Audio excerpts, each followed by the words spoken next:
All right. ಹಾಗಾದ್ರೆ ವೀಕ್ಷಕರೇ, SIR ಎಷ್ಟರ ಮಟ್ಟಿಗೆ ಇಂಪಾರ್ಟೆಂಟ್ ಅಂತ ಅಂದರೆ ಒಂದೇ ಒಂದು ಕೋಟ್ ಮಾಡ್ತೀನಿ. ಸಿದ್ದರಾಮಯ್ಯನವ್ರು ಹೇಳಿದ್ದು, ಜುಲೈ ತಿಂಗಳು ಬಹಳ ಮಹತ್ವದ ತಿಂಗಳು. ನೀವು BLOಗಳ ಜೊತೆ ಸಮನ್ವಯ ಮಾಡಿಕೊಂಡು ಅವ್ರ ಜೊತೆ ಮನೆ ಮನೆಗೆ ತೆರಳಬೇಕು.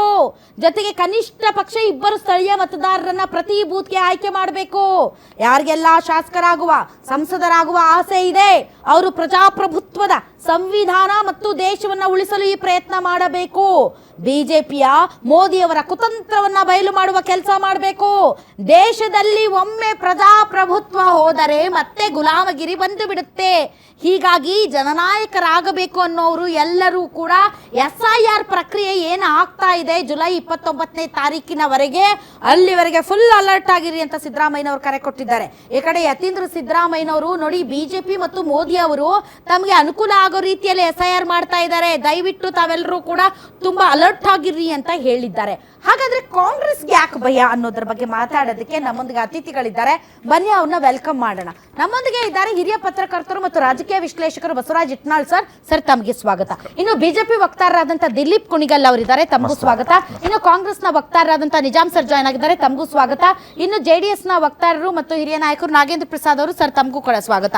ಮೊದಲನೇದಾಗಿ ದಿಲೀಪ್, ನಾನು ಹೇಳಿದ್ ಕೇಳಿಸ್ಕೊಂಡ್ರಾ? ಪ್ರಜಾಪ್ರಭುತ್ವವನ್ನು ಮತ್ತು ಸಂವಿಧಾನವನ್ನು ಉಳಿಸಬೇಕು ಮತ್ತು ಗುಲಾಮಗಿರಿ ಪದ್ಧತಿಗೆ ನಾವು ಹೋಗಬಾರದು ಎನ್ನುವುದಾದರೆ ನೀವು ಕಾಂಗ್ರೆಸ್ನ ಕಾರ್ಯಕರ್ತರು ಅಲರ್ಟ್ ಆಗಿ. ಅಲ್ಲ, ಇದು ನೋಡಿ, ಜನರನ್ನ ಎದುರಿಸ್ತಕ್ಕಂಥ ತಂತ್ರ. ಯಾರು ಜನರು ಕಾಂಗ್ರೆಸ್ ಆಗಿರ್ಲಿ, BJP ಆಗಿರ್ಲಿ, JDS ಆಗಿರ್ಲಿ, ಯಾರೂ ಸಹ ಎದುರ್ಕೊಳ್ತಕ್ಕಂಥ ಅವಶ್ಯಕತೆ ಇಲ್ಲ. SIR ಅಂತಕ್ಕಂಥ ಒಂದು ಪ್ರಕ್ರಿಯೆ ನಡೀತಾ ಇರತಕ್ಕಂಥದ್ದು ಅರ್ಹ ಮತದಾರನ ಉಳಿಸ್ಕೊಂಡು ಅನರ್ಹ ಮತದಾರನ ಕಿತ್ತಾಕ್ತಕ್ಕಂಥ ಒಂದು ಪ್ರಕ್ರಿಯೆ ನಡೀತಾ ಇದೆ. ಯಾರು ಅನರ್ಹರು ಅಂತಂದ್ರೆ ಯಾರ ಹತ್ರ ದಾಖಲಾತಿಗಳಿಲ್ಲ, ಯಾರು ಈ ದೇಶದ ರೆಸಿಡೆನ್ಸ್ ಅಲ್ಲ, ಯಾರು ಎನ್ಯುಮರೇಷನ್ ಫಾರ್ಮ್ ನಲ್ಲಿ ಫಾರ್ಮ್ ಫಿಲ್ ಅಪ್ ಮಾಡ್ಲಿಕ್ಕೆ ಡಾಕ್ಯುಮೆಂಟ್ಸ್ಗಳು ಅವ್ರ ಹತ್ರ ಇಲ್ಲ, ಅಂಥವ್ರು ಅನರ್ಹರಾಗ್ತಾರೆ.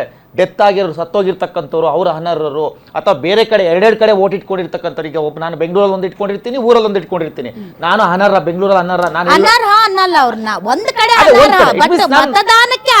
ಮತದಾನಕ್ಕೆ ಅರ್ಹರು, ಬಟ್ ಬೆಂಗಳೂರಿನಲ್ಲಿ ನಾನು ಎಲ್ಲಿ ಉಳಿಸ್ಕೊಂತೀನಿ ಅಲ್ಲ ಅರ್ಹ. ಎರಡೆರಡು ಕಡೆ ಓಟ್ ಇಟ್ಕೊಳ್ಳಂಗಿಲ್ಲ ನಾನು. ಆ ಪದ್ಧತಿ.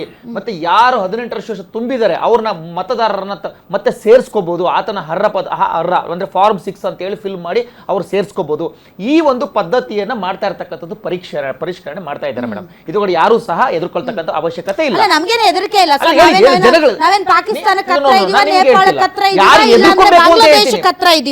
ನಾನು ಯಾರು ಎದುರ್ಕೊಬೇಕು ಅಂತಲೂ ಹೇಳ್ತೀನಿ ಮೇಡಮ್. ಯಾರು ಎದುರ್ಕೊಬೇಕು ಅಂತಂದ್ರೆ ಎನ್ಯುಮರೇಷನ್ ಫಾರಂ ಅಲ್ಲಿ 2007ರಿಂದ ಹಿಂದೆ ಯಾರು ಅವಾಗ ಪರಿಷ್ಕರಣೆ ಒಳಗಾಗಿದ್ರೋ ಆ ಎನ್ಯುಮರೇಷನ್ ಫಾರಂ ನಲ್ಲಿ ಯಾರು ಆ ಒಂದು ಡಾಕ್ಯುಮೆಂಟ್ಸ್ ಅನ್ನ ಕೊಡ್ತಕ್ಕಂಥ ಅವಶ್ಯಕತೆ ಇಲ್ಲ. 2007ರಿಂದ ಈಚೆಗೆ ಮತ ಹಾಕ್ತಾ ಇರ್ತಾರೆ. ಅವ್ರು ಏನ್ ಮಾಡ್ಬೇಕು? ಅವರು ದಾಖಲಾತಿಗಳನ್ನ ಕೊಡಬೇಕು. ಯಾವ ದಾಖಲಾತಿ? ಅವ್ರ ತಂದೆ, ಅವ್ರ ತಾಯಿ, ಅವ್ರ ಅಣ್ಣ, ತಮ್ಮ, ಯಾರು ಪೇರೆಂಟ್ಸ್ ಇರ್ತಾರೋ ಅವ್ರ ಡೀಟೇಲ್ಸ್ ಅನ್ನ ಫಾರ್ಮ್ ಅಲ್ಲಿ ಫಿಲ್ ಮಾಡಬೇಕು. ಅದು ಫ್ರೀ ಫಿಲ್ಡ್ ಫಾರ್ಮ್, ಅಂದ್ರೆ ಆಲ್ರೆಡಿ ಫಾರ್ಮ್ ಫಿಲ್ ಆಗಿರುತ್ತೆ.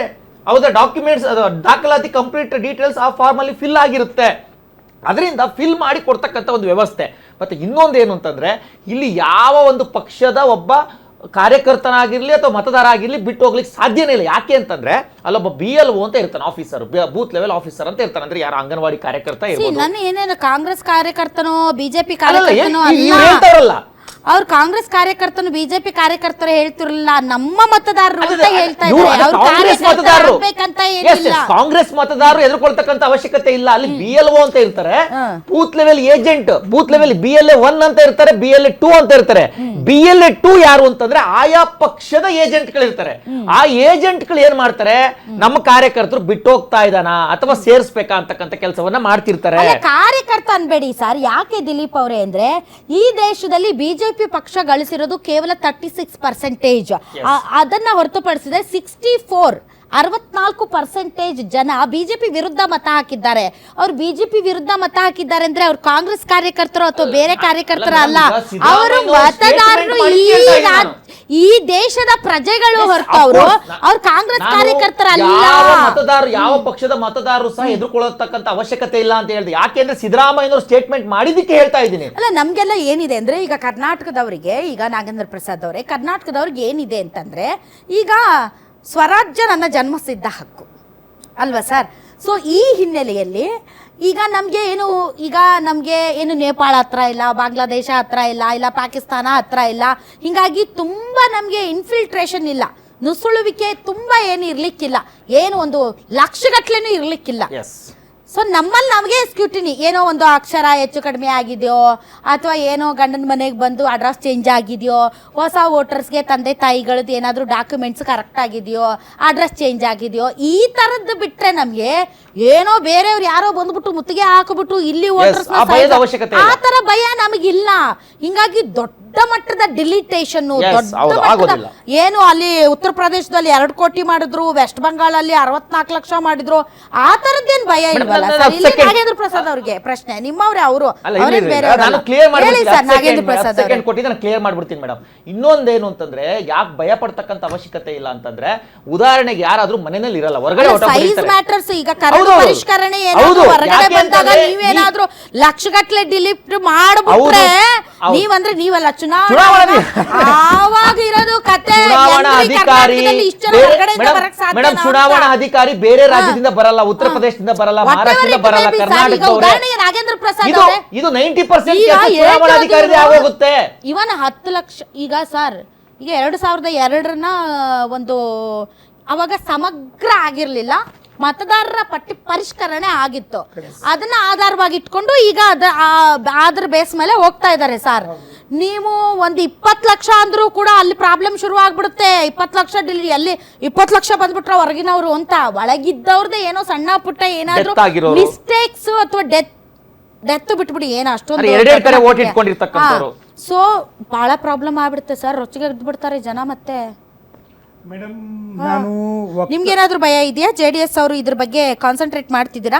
ನಾನು ಕೇಳ್ದೆ SIR ನಿಮ್ದು ಬಹಳಷ್ಟು ಇವೆಲ್ಲ ನಡೀತು ಅಂತ, ವರ್ಕ್ಶಾಪ್ಸ್ ಎಲ್ಲ ನಡೀತು ಅಂತ. ಸೊ ನಿಮ್ಗೇನು ಭಯ? ನೀವು ಇವತ್ತು ಕರೆದಿರ್ತಕ್ಕಂಥ ಸಬ್ಜೆಕ್ಟು ಅದ್ಭುತ. ಮೊದಲನೇದಾಗಿ ಒಳ್ಳೆಯ ವಿಚಾರವನ್ನು ತಗೊಂಡಿದ್ದೀರಾ. ಭವಿಷ್ಯದ ಭಾರತವನ್ನು ಕಟ್ತಕ್ಕಂಥ ಒಂದು ವಿಚಾರದಲ್ಲಿ SIR ಕೂಡ ಅತಿ ಮುಖ್ಯ ಅಂತಕ್ಕಂಥದ್ದು ನನ್ನ ಭಾವನೆ. ಎಲ್ಲದಕ್ಕಿಂತ ಮುಖ್ಯವಾಗಿ ನಾನು ಒಂದು ಕ್ಷೇತ್ರದ ಅಧ್ಯಕ್ಷ. ಉದಾಹರಣೆ, ನಾನು ಗೋವಿಂದರಾಜ ವಿಧಾನಸಭಾ ಕ್ಷೇತ್ರದ ಅಧ್ಯಕ್ಷ. ನಾನು ಕೂಡ ಬೆಲೆವನ್ ಆಗಿ ನಾನು ಇದ್ದೀನಿ, ನನ್ನ ಕೆಳಗೆ ಬೂತ್ ಮಟ್ಟದಲ್ಲಿ ಎಲ್ಲರೂ ಕೂಡ ಇದ್ದಾರೆ. ನಾನು ಮೇಡಮ್ ಬಂದಂಥ ಹೊಸ ಒಂದು ಲಿಸ್ಟ್ ತಗೊಂಡು ಪ್ರತಿಯೊಂದು ಬೂತ್ಗಳಿಗೂ ಕೂಡ ಕಳಿಸಿದಂಥ ಸಂದರ್ಭದಲ್ಲಿ ನನ್ನ ಪ್ರಕಾರ 10 ವರ್ಷದಿಂದ ಸರ್ ಹೆಚ್ಚು ಕಡಿಮೆ 10 ವರ್ಷಗಳಿಂದ ಸತ್ತಿರ್ತಕ್ಕಂಥವ್ರ ಹೆಸರುಗಳು ಕಂಪ್ಲೀಟ್. ಯಾಕೆಂದರೆ ನಾನು ಒಂದೇ ಜಾಗದಲ್ಲಿ 40 ವರ್ಷದಿಂದ ಇದ್ದೀನಿ. ನನ್ನ ಜೊತೆಲಿ ಇರ್ತಕ್ಕಂಥವ್ರು, ನಾನು ಕಣ್ಣಾರೆ ಕಂಡಿರ್ತಕ್ಕಂಥವ್ರು ಸರಿಸುಮಾರು 10 ವರ್ಷಗಳಾಗಿದೆ ಅವರೆಲ್ಲ ಸತ್ತು, ಎಲ್ಲರದು ಅದರಲ್ಲಿದೆ. ಆಮೇಲೆ ನಾನು ಸ್ಥಳೀಯವಾಗಲಿ 35-40 ವರ್ಷದಿಂದ ಇದ್ದೀನಿ. ಎಷ್ಟು ಜನ ಮನೆಗಳು ಶಿಫ್ಟ್ ಆಗಿದೆ ಅಂತಂದರೆ, ಕೆಲವು ಜನ ಅವ್ರಿಗೆ ಯಾಕೆ ಇನ್ನೂ ಇವತ್ತಿಗೂ ಅರಿವು ಮೂಡ್ತಾ ಇಲ್ಲ ಅವ್ರಿಗೆ ಅಂತಕ್ಕಂಥದ್ದು ತಾವು ಆವಾಗಲೇ ಒಂದು ಮಾತನ್ನು ಹೇಳಿದ್ರಿ ಮೇಡಮ್. ಇವತ್ತಿನವರೆಗೂ ಬೇರೆ ಎಲ್ಲೋ ಮೂಲೆಯಲ್ಲಿದ್ದಾರೆ, ಅಲ್ಲಿಂದ ಓಟಿನ ದಿನ ಹುಡ್ಕೊಂಬರ್ತಾರೆ. ಸರ್ ನಮ್ದು ಇಲ್ಲಿ ಹಳೆ ಲಿಸ್ಟಲ್ಲಿ ಇಲ್ಲಿ ಬಂದು ಓಟ್ ಹಾಕ್ತೀವಿ ಅಂತಕ್ಕಂಥದ್ದನ್ನು. ಆವಾಗ ನಾವು ಆವಾಗ ಲಿಸ್ಟಲ್ಲಿ ಹುಡ್ಕಕ್ಕೆ ಹೋದರೆ ಮೇಡಮ್ ಇಲ್ಲಿದೆಯಾ ನೋಡಿ, ಆ ಲಿಸ್ಟಲ್ಲಿದೆ, ಈ ಲಿಸ್ಟಲ್ಲಿದೆ, ಇಲ್ಲಿ ಚೇಂಜ್ ಆಗಿದೆ, ಇವೆಲ್ಲ ಇವತ್ತಿನವರೆಗೂ ಕೂಡ